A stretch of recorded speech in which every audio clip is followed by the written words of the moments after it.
So I'm going to show you some easy ways to get depth in your artwork, to get some depth in your scene. So when I'm creating a scene, I usually make sure to do it in 3 steps. So I have a background here where this is the moon, a little bit of shading for the sky, some grass. So we have a background, and then we have the ground layer. So I have some hills, there's a little pumpkin guy back here, and then I have the foreground, so whatever's in the foreground. So if you want to add some depth really easily, what you can do is go to your background, your furthest, the layer that's furthest away from you. So this would be the moon, the sky in the background.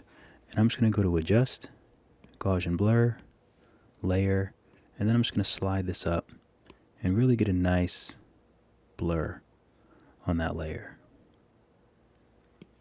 So now I'll move up to the ground layer, and I'll do the same thing, Gaussian Blur, Layer, and I'll blur that, but maybe not as much as the background. I want it to be a little bit clearer than the background because that's what gives it that depth. So for the foreground, one trick that's really fun is I will take the selection tool and I'll have it on freehand, which means that you can select anything, you can make your own shapes. So I'm going to add in a little bit of that ear.